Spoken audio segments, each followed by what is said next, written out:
Capítulo 1. El centurión Cornelio. Jesús se encaminó desde Gabara hacia la posesión del capitán Zorobabel, en Cafarnaúm.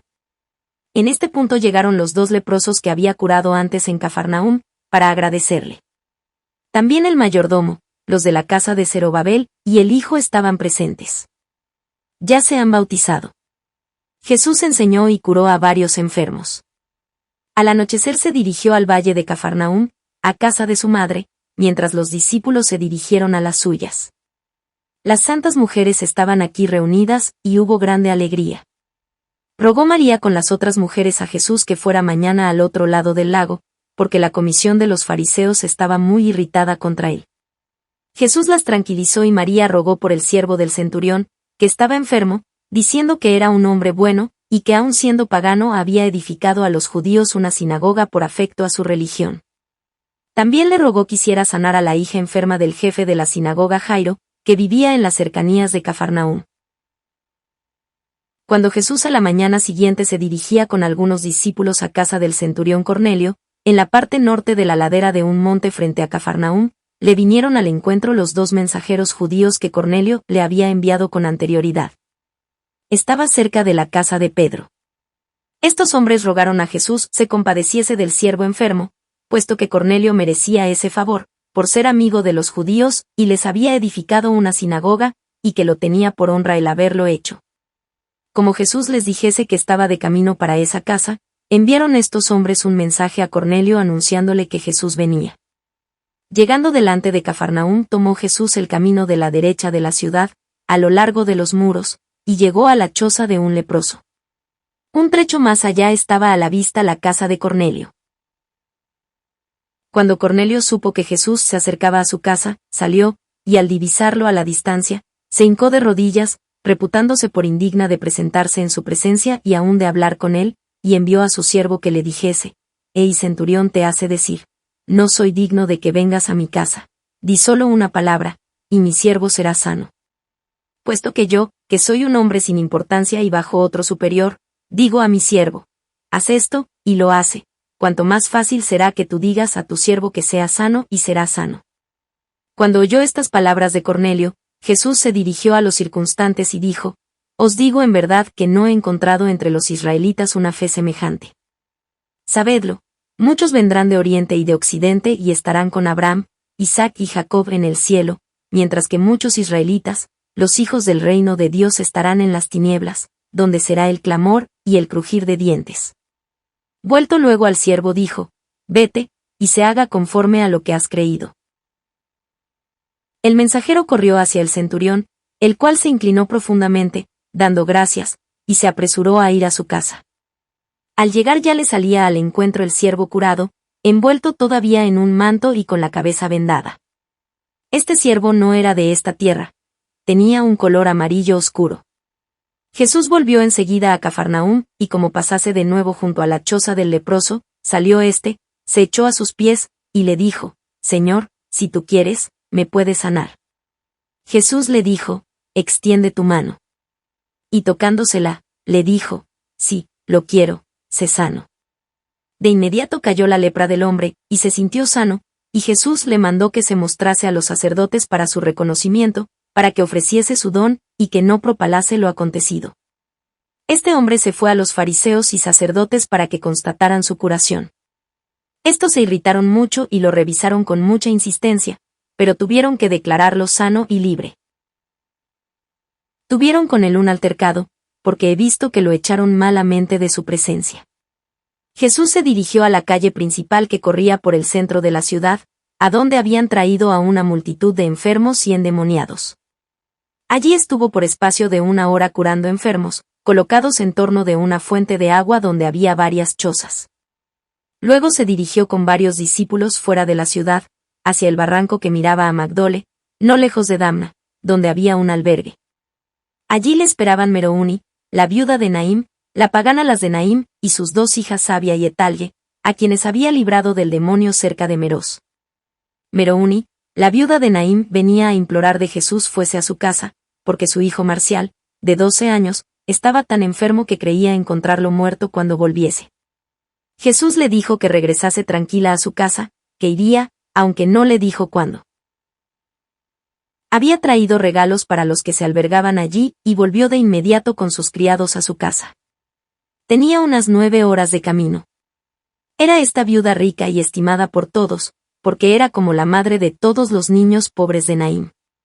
También Bartolomé había llegado trayendo a un hijito de su hermana viuda. El niño se llamaba José y quizás lo traía para ser bautizado. Llegó también Tomás con el hijo de Achías, Jefté, a quien Jesús había sanado en Gischala. He visto allí a Judas Iscariote. No estaba Achías, el padre del niño Jefté. La mujer Las y sus 2 hijas habían abrazado la religión judaica en Naín y delante de los sacerdotes habían abjurado de sus errores paganos. En estos casos se hacía una especie de bautismo, que era solo una aspersión de agua y varias purificaciones. Se bautizaban así también las mujeres entre los judíos, cosa que no he visto hacer con Juan ni con los discípulos de Jesús, que no bautizaron a las mujeres sino después de Pentecostés.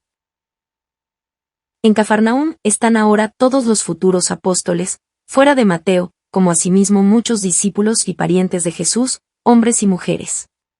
María Elí, la hermana mayor de María, que ya tiene 70 años, está presente con su segundo marido, Obed, y que han venido sobre un asno cargado de regalos.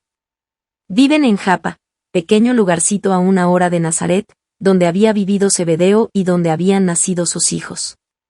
Se alegró mucho de volver a ver a sus 3 hijos, discípulos del Bautista, Santiago, Sadoch y Eliachim. Este Santiago era de la edad de Andrés, y es el mismo que con el discípulo Cefas, y otro Juan tuvo que intervenir en un asunto de circuncisión con el apóstol Pablo. Después de la muerte de Jesús fue sacerdote, fue uno de los más viejos y notables de los 70 discípulos de Jesús, estuvo con Santiago el Mayor en España, en la isla de Chipre y en las comarcas de los confines de la Judea. Pero no fue este, sino Santiago el Menor, hijo de Alfeo y de María Cleofás, el primer obispo de Jerusalén. Capítulo 2. Carácter de las curaciones de Jesús. Los fariseos y los saduceos habían determinado presentar recia y enconada resistencia en la sinagoga y promover un tumulto con la gente que habían soliviantado, y llegar hasta arrojar afuera a Jesús y tomarlo preso. Pero las cosas sucedieron de muy diversa manera. Jesús comenzó su predicación en la sinagoga en tono muy severo, como de quien tenía autoridad y poder para hacerlo. La ira de los fariseos iba creciendo por momentos, al punto que estaban por adelantarse contra él, cuando de pronto sucedió un gran tumulto en la sinagoga. Un hombre de la ciudad, poseído de un demonio, había desatado sus ligaduras mientras estaban sus guardianes en la sinagoga, y así suelto había entrado como una furia dentro del recinto, y con gritos espantosos, abriéndose paso entre el pueblo, se acercó a donde estaba Jesús predicando, y comenzó a clamar: Jesús de Nazaret, ¿qué tenemos que hacer contigo? Tú has venido para echarnos de aquí. Yo sé quién eres el Santo de Dios. Jesús, sin conmoverse lo más mínimo, volvió su mano hacia él, y dijo con tranquilidad: Calla y sal de este hombre. De pronto cayó el endemoniado y cayó derribado y deshecho, y el demonio salió del hombre como un vapor oscuro espeso. El hombre quedó pálido, de rodillas, a los pies de Jesús, llorando. Todos fueron testigos de este poder extraordinario de Jesús. Comenzaron a hablarse unos a otros, expresando sus maravillas, y hasta los fariseos perdieron su coraje y comenzaron a decirse: ¿Qué pasa con este hombre, que hasta los demonios le obedecen? Jesús continuó tranquilamente su predicación, mientras el exendemoniado, pálido aún y tembloroso, fue llevado por sus parientes y su mujer, que estaba entre los oyentes. Después de la predicación, acercóse a Jesús, dio gracias y pidió consejos para su vida. Jesús le amonestó que dejase sus pecados, para que no le sucediese cosa peor, y le recomendó penitencia y que fuese al bautismo. Este hombre era fabricante de telas angostas, de algodón, livianas, que se llevaban al cuello. Desde entonces se le vio callado y tranquilo proseguir su acostumbrado trabajo. Estos demonios impuros se apoderaban con frecuencia de ciertos hombres que se entregaban sin control a sus impuras pasiones. Después de este suceso perdieron los fariseos todo su valor para asaltar a Jesús, y se comportaron muy sosegados con él. Jesús continuó enseñando, en la lección del sábado, sobre Moisés y Oseas hasta el fin, y habló muy seriamente, en forma de reproche. Sus palabras y su modo de proceder fueron mucho más severos de lo acostumbrado. Hablaba como quien tiene pleno poder para hacerlo. Después de esto se fue a la casa de su madre María, donde estaban reunidas las santas mujeres, muchos parientes y los discípulos. He contado a todas estas mujeres que ayudaban a la comunidad de Jesús hasta su muerte. Eran 70. Ahora son solamente 37 las presentes. Las hijas de las de Naim, Sabia y Etalle, se unieron a ellas y en tiempo de San Esteban estaban con los que se reunían en Jerusalén. A la mañana siguiente continuó Jesús sus enseñanzas en la sinagoga, sin estorbo alguno. Los fariseos se decían entre sí, ahora nada podemos contra él, porque es demasiado grande el entusiasmo del pueblo. Solo trataremos de interrumpirle algunas veces, luego referirlo todo en Jerusalén, y esperar hasta la Pascua en que vendrá a presentarse en el templo. Las calles estaban nuevamente llenas de enfermos, parte de los cuales habían venido antes del sábado, y otros, que no habían creído hasta entonces y que ahora, al saber lo sucedido con el endemoniado, venían de todos los rincones de la ciudad pidiendo curación. Muchos habían estado aquí sin haber merecido la curación de sus enfermedades. Eran los tibios, los flojos y pecadores reincidentes, que no solían convertirse como los grandes pecadores. Magdalena se convirtió después de varias recaídas, pero al fin resueltamente. En cambio, Dina la samaritana, se convirtió enseguida. María la sufanita estuvo largo tiempo ansiosa, pero luego se convirtió resueltamente. Los grandes pecadores en general, lo hicieron prontamente y con resolución, como Pablo, con la prontitud del relámpago que lo hirió. Judas dudaba siempre y recaía, y al fin se perdió. De esta manera veo que procede Jesús con los atados e impedidos, como los endemoniados, a los cuales a veces libra de repente, porque los ve impedidos del todo y privados de libre voluntad, o enfermos, que quedan como privados de la fuerza de su voluntad. Otros enfermos, en cambio, a quienes veo solo desear débilmente su mejoría o que la desean para poder pecar con más facilidad, son con frecuencia amonestados o enviados sin curación por Jesús, o solo aliviados para que acaben de decidirse a enmendar su vida. Jesús podía curar a todos igualmente, pero solo lo hace con los que creen y hacen penitencia, y a menudo los exhorta a mejorar su vida y a no recaer en el pecado. A enfermos leves también a veces los ha sanado, cuando el estado de sus almas así lo requería. No había venido para sanar cuerpos, que pudieran pecar más fácilmente, sino para sanar a los cuerpos para salvar por ellos sus almas y rescatarlas del pecado. Yo veo en cada enfermedad y en toda clase de ellas un designio de Dios, y como esta enfermedad o mal es un símbolo y representación de una culpa conocida o desconocida por el paciente, culpa propia o ajena, que debe ser expiada, o sino que ha de servir al paciente como un capital que deberá acrecentar con la paciencia en el sufrimiento como prueba y como guía para su propio bien. De modo que nadie padece sin motivo. ¿Quién podrá considerarse inocente, cuando el Hijo de Dios tomó sobre sí los pecados del mundo para borrarlos y expiarlos? Debemos seguirle detrás de su cruz con nuestra propia cruz. Siendo la paciencia y la alegría de padecer, y el deseo de unir nuestros sufrimientos con los de Jesús, una perfección y una ansia de santidad, el no querer sufrir es una imperfección. Fuimos creados perfectos y debemos renacer a esta perfección. Toda curación de enfermedades es una pura gracia, no merecida por los pecadores, que hubieran alcanzado quizás la muerte por sus pecados, de la cual se ven libres, por la muerte de Jesús, aquellos que creen en él y obran conforme con la fe que profesan. Hoy he visto a Jesús sanando a muchos estropeados, hidrópicos, sordos, mudos, ciegos y enfermos de todas clases y también endemoniados. Con enfermos que podían mantenerse en pie, he visto que a veces pasaba de largo. Había entre ellos algunos que habían recibido otras veces alivio en sus males, y habían recaído en sus males corporales y espirituales, porque no se habían convertido de veras. Cuando pasaba junto a ellos solían clamar: Señor, Señor, de todos estos enfermos graves te compadeces, y de nosotros no. Señor, ten piedad de mí que estoy de nuevo enfermo. Jesús les decía: ¿por qué no extendéis vuestras manos hacia mí? Entonces extendían sus manos y decían: Señor, aquí están nuestras manos. Jesús replicaba: vuestras manos las extendéis, pero no tenéis abiertas las manos de vuestros corazones. No los alcanzo, los retenéis cerrados, porque estáis llenos de oscuridad. Los amonestaba entonces, a algunos los sanaba, a otros los aliviaba y delante de otros pasaba de largo. Por la tarde se dirigió Jesús con sus discípulos a la orilla del mar. En la parte sur del valle había un lugar de baños y de recreo con aguas del arroyo de Cafarnaúm. Allí se detuvieron porque habían de bautizar. María, la madre de Jesús, acompañada de Dina, María, las, Etalle, Sabia y Marta caminaban por los alrededores de Betsaida. Se había detenido allí una caravana de mercaderes paganos, entre ellos mujeres y niños de la Alta Galilea. María Santísima consolaba y hablaba a las demás mujeres, que estaban a veces sentadas en torno de María, la cual también se sentaba o caminaba entre ellas. Ellas preguntaban y María les contestaba, enseñando cosas de los patriarcas, de los profetas y de Jesús. Capítulo 3. Jesús enseña por medio de parábolas. Jesús enseñó en parábolas, y como los discípulos no lo entendieron, les explicó cuando estuvieron a solas con él las comparaciones del sembrador, la cizaña entre el buen trigo y el peligro de arrancar el trigo junto con la cizaña.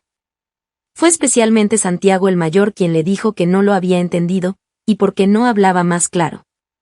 Jesús les dijo que les quería declarar todas estas cosas, que no pueden ser dichas más claramente, por motivos de los débiles y de los paganos que escuchan. Ya que se asustan de verse en tan grande bajeza, cuando les habla de su vida, es necesario que la enseñanza sobre el reino de Dios se vaya abriendo de a poco como una semilla en cuya planta los granos están encerrados y la semilla enterrada en la tierra. Así la enseñanza en parábolas está velada. Les declaró la parábola del sembrador, como cosa que se refería a la misión de ellos mismos de trabajar en esta cosecha. Les habló de su seguimiento, y como pronto debían dejarlo todo para seguirle y entonces les explicaría todas estas cosas mejor. Santiago el mayor preguntó también, ¿por qué, maestro, quieres declararnos estas cosas a nosotros, que somos ignorantes, para que las digamos? Dilas mejor a Juan, el Bautista, que tiene tanta fe y él clamará a todos diciendo quién eres tú. Cuando Jesús por la tarde predicó de nuevo en la sinagoga, recobraron los fariseos algún coraje y comenzaron a disputar con él sobre el perdón de los pecados. Le echaron en cara que en Gabara le hubiese dicho a la Magdalena, tus pecados te son perdonados. ¿De dónde lo puedes saber? ¿Cómo has podido decir eso? Esto es una blasfemia. Jesús les contestó, reduciéndolos a silencio. Ellos querían que Jesús dijese que no era un hombre sino Dios, pero no pudieron hacerle caer, y Jesús les aguaba el gusto. Esto sucedía en el pórtico, a la entrada de la sinagoga. Por último promovieron un griterío y un gran tumulto. Jesús desapareció entre la muchedumbre, de modo que no sabían dónde se encontraba. Jesús anduvo entre los barrancos del jardín, detrás de la sinagoga, por los huertos y jardines de Zorobabel, y por caminos extraviados llegó a la casa de su madre. Pasó allí una parte de la noche, e hizo saber a Pedro y a los demás discípulos que le acompañasen a la mañana siguiente hacia Naín, para encontrarse con él en la otra parte del valle, en la pescadería de Pedro. Aquí le preguntaron el centurión Cornelio y su criado, qué debían hacer para ser salvos, y Jesús les dijo que se hiciesen bautizar con todos los suyos. Capítulo 4. Resurrección del hijo de la viuda de Naín. El camino a Naín llevaba por la parte superior de la pescadería de Pedro, a través del valle de Magdole, al este de la montaña, sobre Gabara, y luego al valle de Betulia y al este de Gischala. Habría andado Jesús con los suyos unas 9 o 10 horas cuando se albergaron en unas chozas de pastores unas 3 o 4 horas antes de Naín. Habían pasado el torrente Cedrón. Durante el camino Jesús había enseñado, entre otras cosas, cómo debían discernir la verdadera de la falsa doctrina. La ciudad de Naín es un ameno lugar con casas bien edificadas. Se llama también Enganim. Está situada en una agradable colina al mediodía del arroyo Quizón, a 1 hora del monte Taber, y mira hacia Ende, entre el mediodía y el oeste. La ciudad de Jezreel está más al sur, aunque no se puede ver por las alturas que la ocultan.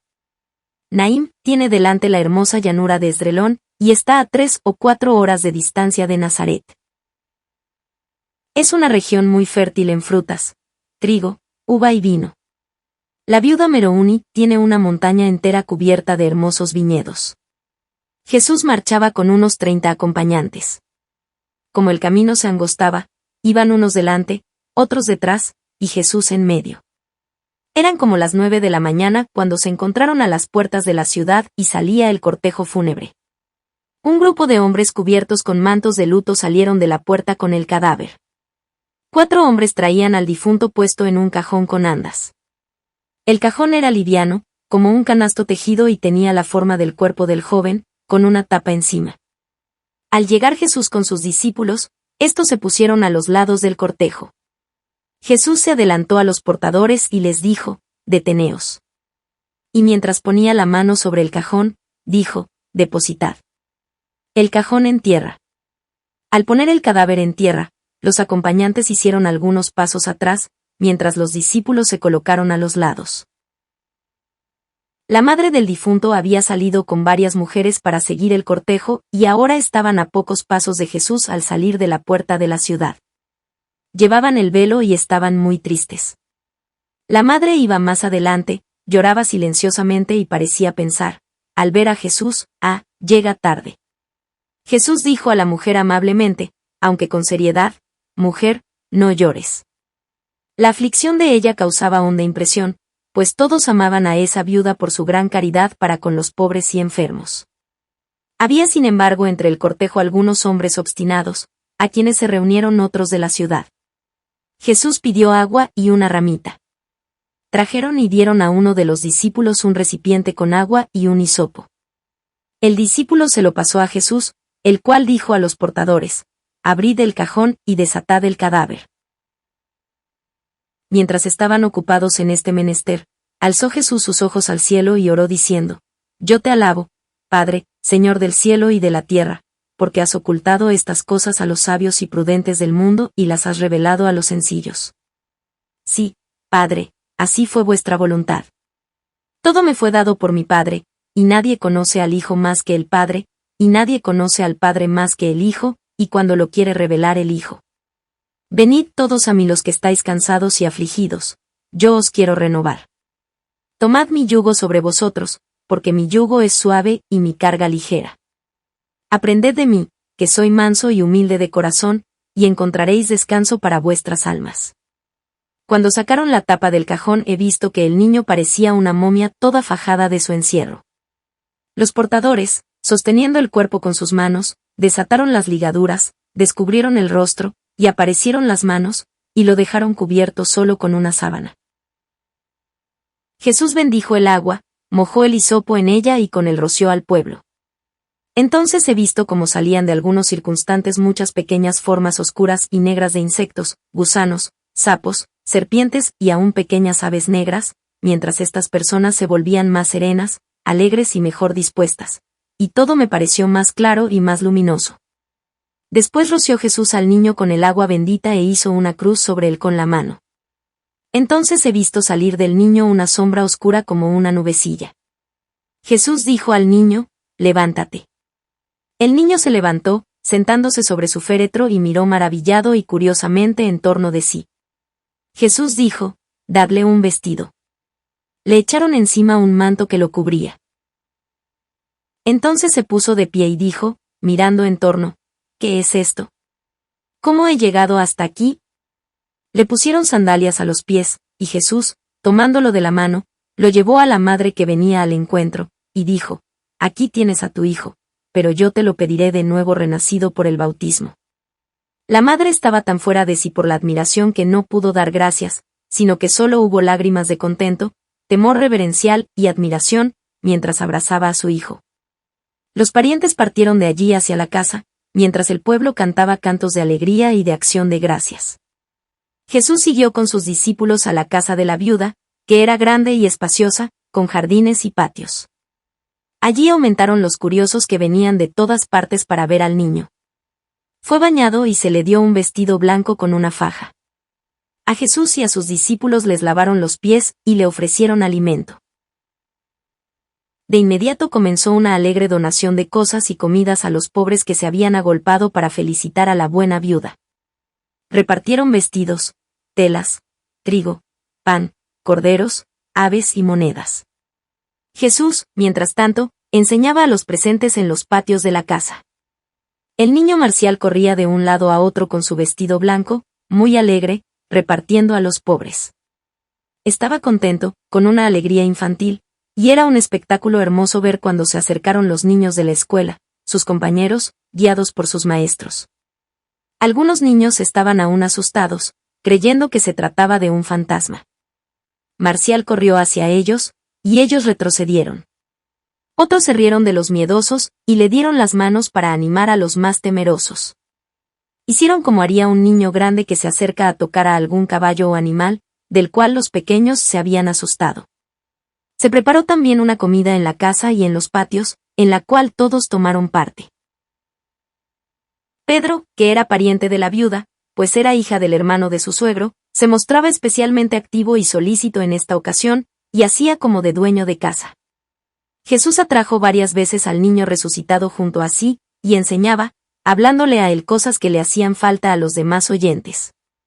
Hablaba como si la muerte que había entrado en el mundo por el pecado, lo hubiese aferrado a él, sujetado y lo quisiese ahogar, como si hubiese debido ser arrojado a las tinieblas, donde ya no había misericordia ni perdón, abriendo recién los ojos cuando era demasiado tarde para arrepentirse de los pecados, como si antes de entrar en esas tinieblas la misericordia de Dios lo hubiese librado desatando las ligaduras en atención a la piedad de sus padres y de sus antepasados, que ahora tenía que desatarse de las ligaduras del pecado por medio del bautismo, para no caer en mayor esclavitud de la que había sido librado. Habló también de la virtud de los padres, que siempre aprovecha a los hijos, y como por la justicia de los patriarcas antiguos, Dios había guiado y perdonado tantas veces al pueblo de Israel. Añadió que ahora que el pueblo está de nuevo ligado con ataduras del pecado, como este niño y al borde del sepulcro, la misericordia de Dios viene por última vez a librarlo.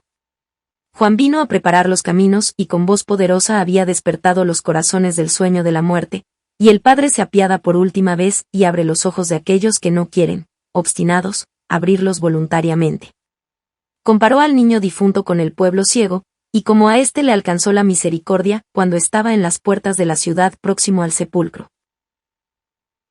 Les dijo, si los portadores no se hubiesen detenido desoyendo mi voz, no hubiesen depositado el cadáver, no hubiesen abierto el cajón, no lo hubiesen desatado de sus ligaduras, y hubiesen querido seguir adelante con el difunto, y lo hubiesen enterrado, pensad qué espantoso hubiese sido todo esto. Los comparó con los fariseos, los falsos maestros que detienen al pueblo en la saludable penitencia que da vida, que atan a las gentes con las ligaduras de sus vanas observancias, lo encierran, y lo arrojan en el sepulcro eterno. Les rogó que acepten la misericordia que les ofrece su eterno Padre, y los exhortó que se apresurasen a aceptar la vida con la penitencia y el bautismo. Digno de atención es que aquí Jesús roció a los presentes con agua bendita, porque tenía que echar de varios hombres los malos espíritus de envidia, del falso celo, de la mala voluntad que mostraban pensando que Jesús no podría hacer nada con el niño muerto. Cuando resucitó el niño, he visto que se levantó, al rociar el cadáver con el agua bendita, una nubecilla o sombra oscura, en forma de insecto, que saliendo del cuerpo, entró en la tierra. En los otros casos de resurrecciones he visto que Jesús llamaba el alma que volviese al cuerpo del difunto del lugar donde estaba en el círculo de su culpa. Veía yo que venía el alma y entraba en el cuerpo, y que éste se levantaba. En este caso de Naín vi que se alzaba la muerte de allí, como un peso que antes oprimía al cuerpo. Después de la comida se dirigió Jesús con sus discípulos hacia el hermoso jardín de la viuda Merouni, al mediodía de la ciudad. Todo el camino estaba lleno de tullidos y enfermos, que Jesús sanó. Esto produjo un gran movimiento en toda la ciudad. Ya oscurecía cuando Jesús llegó al jardín donde estaba Merouni, los parientes, los criados, algunos maestros de la sinagoga y el niño resucitado con otros niños. Había varias casas de descanso en el jardín y delante de una casa mejor, que tenía techo con columnas y podían cerrarse con lienzos, había una antorcha bajo un árbol iluminando la sala. Hermosamente brillaban a la luz de la poderosa antorcha las hojas verdes de las plantas y a través de los árboles, con frutas pendientes, se podía ver con toda claridad. Al principio Jesús enseñó, caminando, después entró a la sala, y enseñó allí. A veces, hablando con el niño resucitado, decía cosas que aprovechaban a los demás. La noche era espléndida en el jardín.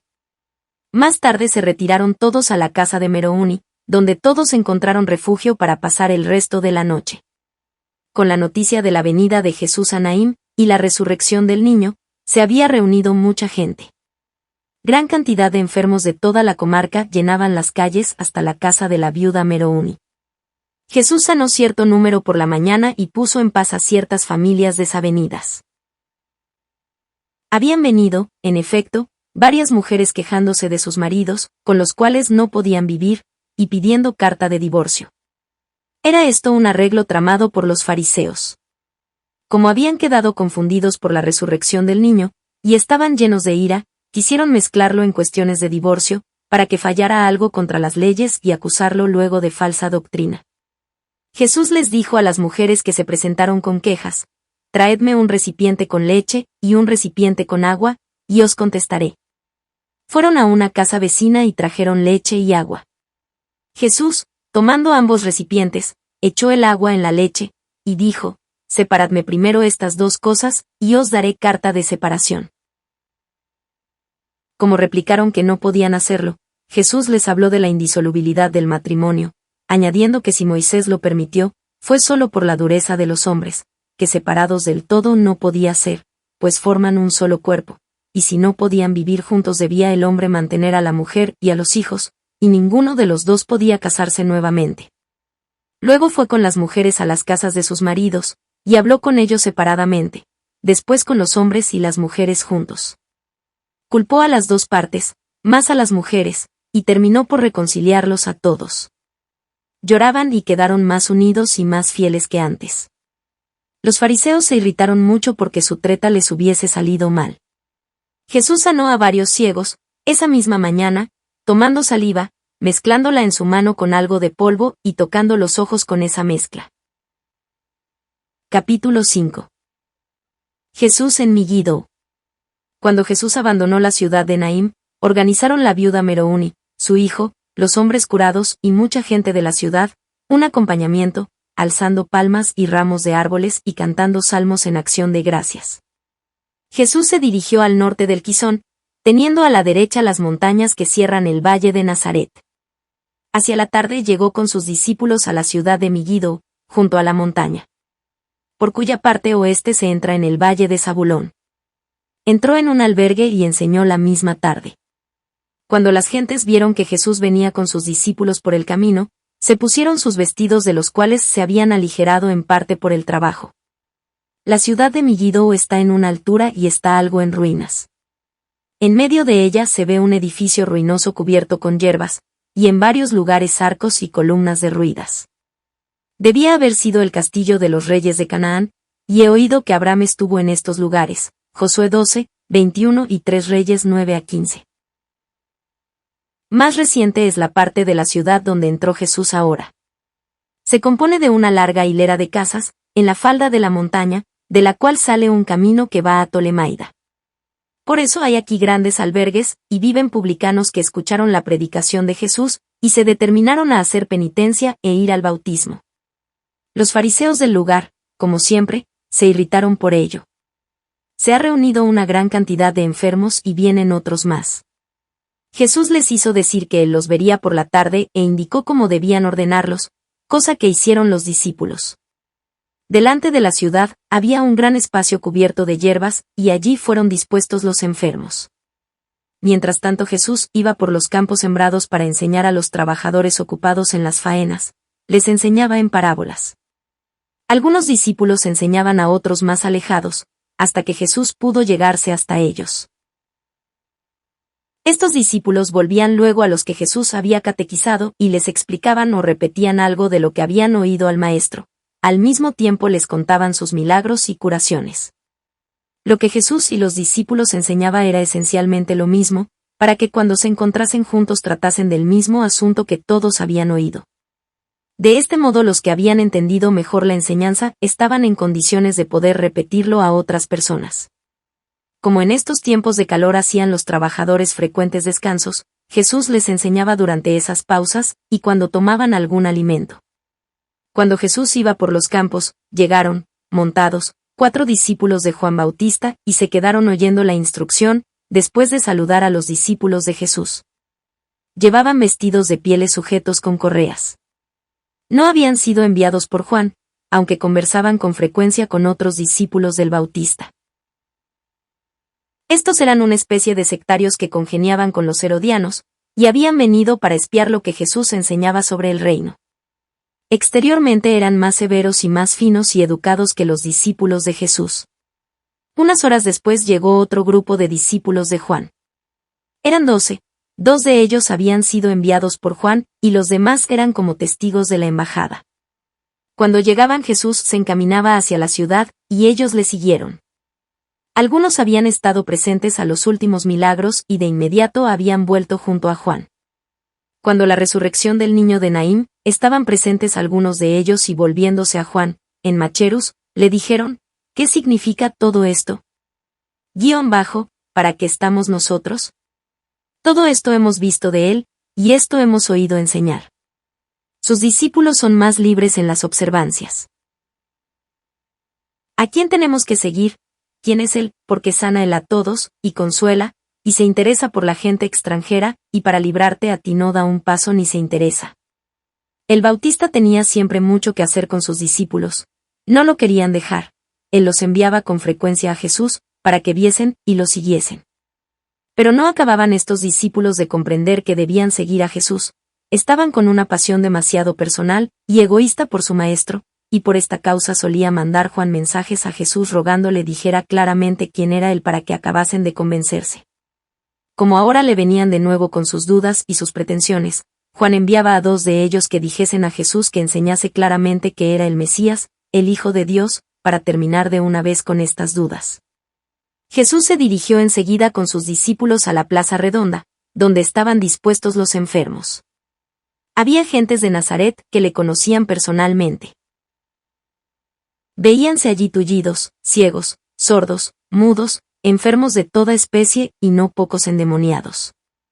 Pasando por las hileras sanaba, y de diversas maneras libraba a los endemoniados. No eran de los furiosos, como en otros lugares, pero tenían convulsiones y se retorcían. Jesús los libraba a distancia con su mandato. El vapor oscuro salía de ellos, se sentían desmayar, y luego volvían en sí cambiados enteramente. Este vapor salía de ellos en línea angosta, que se juntaba y desaparecía, a veces en el aire, otras en la tierra, como sucedió en estos casos. Veo con frecuencia que cuando estos malos espíritus salen de un hombre, no se van enseguida, sino que andan entre los demás presentes hasta que desaparecen. Jesús había empezado apenas a sanar a los enfermos cuando llegó la comisión que pretendía detener a Jesús para interpelarlo, pero Jesús ni miró a estos mensajeros, y siguió su trabajo. Esto no gustó a los enviados, sin explicarse por qué no los atendía. Entre ellos había algunos llenos de envidia y de celo indiscreto. Juan no obraba milagros y Jesús los obraba en cantidad. Juan hablaba cosas grandes de Jesús, y éste no se preocupaba de sacarlo de la cárcel. De pronto se sentían conmovidos y admirados por sus milagros y sus enseñanzas, pero luego oían las murmuraciones de los que decían, ¿quién es este? Conocemos muy bien a sus pobres padres. Luego escuchaban sus enseñanzas sobre el reino, y no las podían entender. Por ningún lado veían reino alguno ni esperanzas de verlo.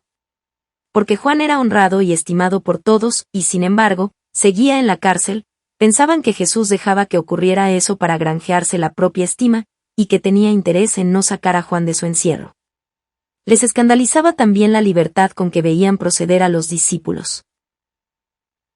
Consideraban exagerada la humildad de Juan, que siempre los enviaba para que él les explicase quién era en realidad y se manifestase claramente. Jesús siempre les contestaba con reticencias, y ellos no podían entender cómo Juan los enviaba para que conociesen a Jesús, y así se les hacía a ellos más pesada esta situación que a las gentes sencillas del pueblo. Mientras Jesús daba la vuelta por las hileras de enfermos llegó junto a uno que se gloriaba de conocer a Jesús porque era de Nazaret. Preguntaba si no se acordaba de 25 años atrás cuando había muerto su abuelo y ellos, como niños, estaban muchas veces juntos. Jesús no se detuvo en conversar, se contentó con decir que lo conocía, y enseguida pasó a tratar de sus pecados y de su enfermedad. Como lo encontrara arrepentido y creyente, lo sanó, lo exhortó y pasó a los demás enfermos. Capítulo 6. Jesús responde a los mensajeros del Bautista. Cuando Jesús llegó al otro extremo del círculo de enfermos, se adelantaron los enviados de Juan, que habían estado todo el tiempo considerando, admirados, los prodigios obrados por Jesús. Ahora le salen al camino y le dicen: Juan el Bautista nos ha enviado a ti y te hace una pregunta: ¿eres tú el que ha de venir o debemos esperar a otro? Jesús les contestó: Id y anunciad a Juan lo que habéis visto y oído.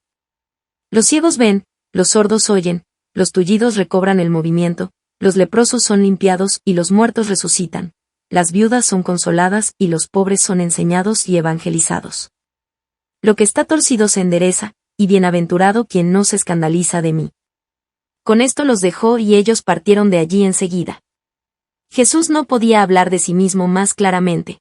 No le hubieran creído ni entendido. Sus mismos discípulos eran gente buena, sencilla, piadosa y de nobles sentimientos, pero no estaban preparados para estas verdades. Algunos de ellos eran sus parientes y hubieranse escandalizado o se hubieran desviado en extraños pensamientos. El pueblo no estaba maduro para oír estas verdades y Jesús estaba rodeado de espías. Aún entre los discípulos de Juan tenían los fariseos y herodianos algunos adeptos. Cuando los mensajeros de Juan se alejaron, comenzó Jesús a enseñar en ese lugar. Los enfermos sanados, muchas otras gentes, los escribas de la ciudad, sus discípulos y aún los 5 publicanos que viven aquí, escucharon su enseñanza. Continuó enseñando bajo la luz de las antorchas y algunos enfermos fueron sanados. La contestación a los mensajeros de Juan le sirvió de tema, y habló de la manera de usar los beneficios de Dios, y exhortó a la penitencia y a la conversión, y como sabía que algunos fariseos presentes tomarían ocasión de la contestación a los mensajes de Juan para decir al pueblo que Jesús no se interesaba por Juan, para aumentar su propia fama, y así lo dejaba perecer en la cárcel para aparecer solo él, por eso explicó Jesús su respuesta a los mensajeros sobre la pregunta de quién era él y exhortó a la penitencia. Dijo: Habéis oído al mismo Juan predicar la penitencia y lo que ha dicho de mí. ¿Por qué dudáis entonces? ¿Qué buscáis entonces en Juan? ¿Qué habéis ido a ver en Juan? ¿Una caña que se mueve a todo viento? ¿O habéis ido a ver a un hombre vestido con elegancia? Los que se visten así y viven en delicadezas están en los palacios de los reyes. ¿Qué habéis ido a ver y qué buscabais cuando fuisteis a verlo? Quizás a un profeta. Sí, os lo digo, más que profeta habéis visto. Este es de quien está escrito: He aquí que envío mi mensajero que prepare el camino delante de ti. Os lo digo de verdad, entre los nacidos de mujer no hay nadie más grande que Juan, y sin embargo, el menor en el reino de Dios es mayor que él. Desde el tiempo de Juan el reino de los cielos padece violencia y los violentos lo arrebatan. Todos los profetas y la ley hasta Juan han profetizado esto, y si lo queréis creer, él es Elías, que debe venir. Quien tiene oídos para oír, oiga. Todos los oyentes estaban conformes con las palabras de Jesús, conmovidos, y querían bautizarse. Solo los fariseos y escribas estaban irritados y escandalizados porque habían conversado con los publicanos presentes. Por eso habló Jesús también de lo que se decía de Juan y de lo que se murmuraba de él mismo, porque trataba y conversaba con los publicanos y pecadores. Después fue Jesús a casa de uno de estos publicanos para enseñar. Allí estaban presentes los otros 4 publicanos. Eran gentes que se habían decidido a convertirse. Esta casa quedaba cerca del lugar donde había sanado a los enfermos. Otra casa de publicano estaba a la entrada de la ciudad y las otras más afuera. Dabeset, donde estaba la casa de Bartolomé, podía verse en la primera parte del camino de Naim hacia aquí, más cerca. No se podía ver, porque la ocultaba la montaña de Megiddo. Estaba situada a 1 hora y media, hacia el oeste, delante del valle Zabulón, junto al arroyo Quizón. Capítulo 7. Jesús abandona Megiddo. Curación de un leproso. Jesús se dirigió, desde Megiddo, a Cafarnaúm, cuando había comenzado la fiesta del Novelunio. Lo acompañaban unos 24 discípulos, los 4 discípulos sospechosos de Juan y algunos publicanos de Megiddo que debían bautizarse en Cafarnaúm. Caminaban despacio y descansaban en lugares amenos, porque Jesús enseñaba durante el camino que sale de Megiddo al noreste, sobre las alturas y los valles de Nazaret, y que lleva a la parte noreste del Táber. Su enseñanza se refería al llamado completo y a la misión de los apóstoles que en breve iba a tener lugar. Los exhortaba a dejar todas las cosas terrenas y las preocupaciones de la vida, hablaba muy conmovido, tiernamente. De pronto, cortando una flor del camino, dijo: «Mirad, esta flor no se preocupa, y ved sus colores y su fina contextura». ¿Estuvo acaso el sabio Salomón vestido con la magnificencia de esta flor? Esta comparación la usó Jesús repetidas veces. De nuevo habló del apostolado, de tal manera que cada uno podía ver su propia figura en las cosas que decía. Hablando de su reino, les previno que no buscasen empleo dentro del mismo, y que no se lo imaginasen tan temporal. Esto dijo porque los 4 herodianos estaban allí para espiar lo que dijese sobre el reino. Exhortó a los apóstoles diciéndoles de quienes debían guardarse, y los describió tan bien que todos podían reconocer a los 4 enviados herodianos. Les dijo se guardasen de ciertas gentes que venían con piel de ovejas y con anchas fajas. Guardaos de los profanos que vienen con piel de ovejas y con anchas fajas. De este modo describió a esos discípulos que venían precisamente con una especie de estola de piel y con fajas. Los conoceréis porque no se atreven a mirar a uno en la cara. Si vuestro corazón, les dijo, está con contento y con celo, y lo comunicáis a estos, el corazón de ellos está inquieto y esquivo, y en esto los conoceréis, porque buscan de esquivarse como un animal. Nombró un insecto que, encerrado, busca luego un agujero para salir. De pronto apartó una rama de espino de una planta y dijo: «Mirad si encontráis fruto en esta planta». Algunos discípulos miraron sencillamente y Jesús continuó: «¿Se buscan, acaso, higos en los espinos, 0 uvas en los cardos espinosos?» Hacia la noche llegaron a un caserío de unas 20 viviendas con una escuela en la parte noroeste de las faldas del monte Taber. El lugar está como a 1:30 o 2 horas hacia el oriente de Nazaret, y a 1/2 hora de la ciudad de Taber. Las gentes eran buenas y conocían a Jesús desde años, cuando Jesús con sus amigos andaba por estos contornos. La mayor parte eran pastores y ahora estaban ocupados en juntar algodón. Cuando vieron a Jesús lo llevaron a sus casas, para acudir luego a recibir a Jesús. He visto que traían sus gorras rústicas en las manos, mientras en la escuela tenían puesta la gorra de piel. Recibieron a Jesús junto al pozo, le lavaron los pies, como también a los discípulos, y les ofrecieron un refresco. No había allí sinagoga pero sí una escuela y un maestro. Jesús fue a la escuela y enseñó en parábolas. Este lugar era la patria de un hombre principal que vivía con su mujer en una casa grande, apartada de las demás. Este hombre había pecado y a consecuencia de ello contrajo la lepra. Se separó de su mujer, que vivía arriba en la casa, y él en un departamento separado. No había declarado su enfermedad para no sufrir la pesada obligación de vivir aislado, pero se le conocía por los dedos, y así la gente no pasaba por la calle que llevaba a su casa, aunque era un camino principal. La gente habló del caso a los apóstoles. El hombre leproso hacía tiempo que se había arrepentido y deseaba la visita de Jesús. Ahora llamó a un niño de 8 años, que era su esclavo y le traía la comida y le servía, y le dijo: «Vete a ver a Jesús de Nazaret, y cuando él se aparte un poco de los discípulos, acércate a él y le dices hincado de rodillas: Rabí, mi señor está enfermo y sabe que tú lo puedes ayudar. Si quieres, toma el camino que lleva a nuestra casa, que la gente no quiere andar». Él te pide humildemente quieras ir por ese camino, porque él está convencido que si tú te acercas él quedará sano de su mal. El niño llegó hasta Jesús y transmitió su mensaje muy bien. Jesús le respondió: «Di a tu señor que mañana iré a verlo». Diciendo así le tomó de una mano mientras le ponía la otra sobre la cabeza en señal de aprobación. Esto sucedió mientras Jesús salía de la escuela e iba al albergue. Jesús, que sabía la llegada del niño, quedó de propósito algo retardado detrás de los apóstoles. El niño llevaba un vestido amarillo. La posesión de Ana está como a 1 hora de distancia entre el valle de Nazaret y el de Zabulón. Hay un barranco lleno de árboles, que desde esta posesión lleva a Nazaret. De este modo Ana podía ir a casa de María sin pasar por la ciudad. A la mañana siguiente, al despuntar el día, se dirigió Jesús con los suyos a casa del leproso. Los discípulos le dijeron que por allí no debía ir. Jesús tomó ese camino y les mandó que le siguiesen. Ellos estaban temerosos pensando que después se hablaría del caso en Cafarnaúm. Los discípulos de Juan no le siguieron. El niño entretanto había visto que Jesús venía y lo anunció a su patrón.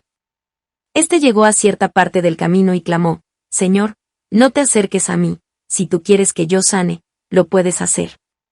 Los discípulos se detuvieron, y Jesús dijo, lo quiero. Fue allá donde estaba el hombre, lo tocó y fue sano, y habló con él. El hombre se echó a sus pies y la lepra salió de él. El hombre declaró su situación, y Jesús le dijo que volviera con su mujer, y que poco a poco se juntara de nuevo con la gente. Le reprendió por sus pecados, le impuso el bautismo de penitencia y cierta limosna. Después volvió a los discípulos, y les dijo que si eran simples de corazón y creyentes, no debían tener reparo en tocar a los leprosos, si ellos estaban arrepentidos. Cuando el sanado se hubo lavado y purificado y vuelto a su mujer, y le contó el milagro de Jesús, no faltó algún malintencionado que fue a contar el caso a los fariseos de la ciudad de Taber, los cuales asaltaron al hombre con una comisión examinadora, que lo observó minuciosamente, y lo acusaron de fingir enfermedades que no había tenido, o dudando de si estaba ya curado en realidad.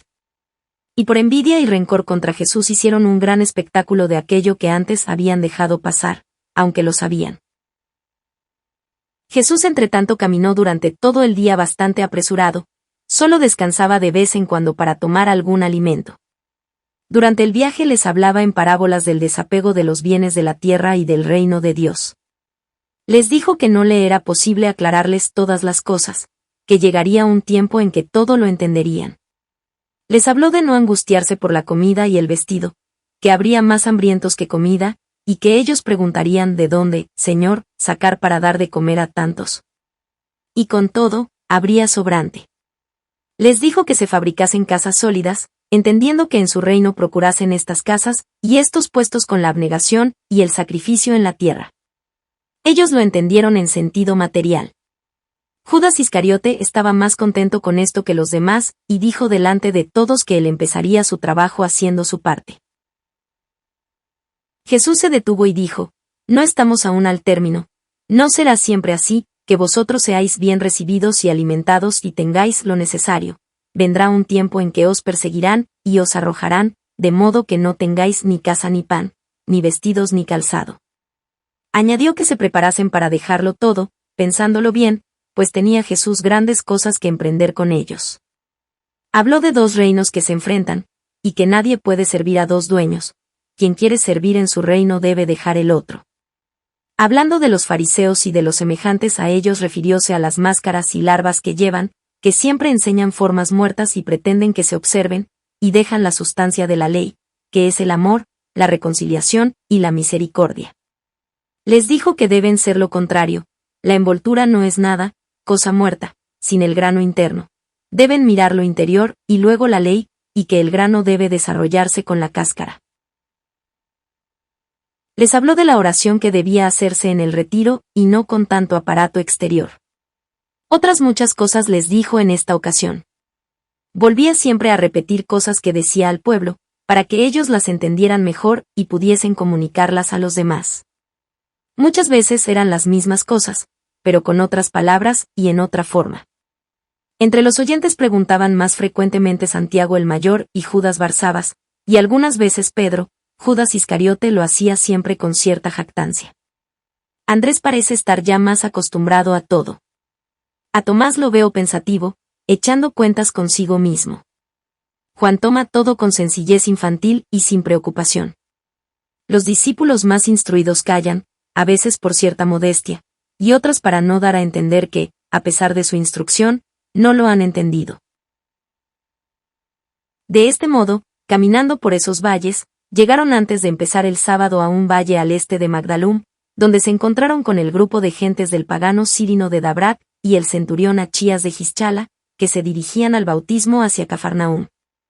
En las cercanías de Cafarnaúm, enseñó Jesús cómo debían comportarse a la misión y a la obediencia y cómo debían conducirse en los caminos cuando los enviare a predicar a los pueblos. Les dio algunas reglas que debían observar con cierta clase de gentes. Esto lo dijo antes de que se despidiesen los 4 discípulos herodianos.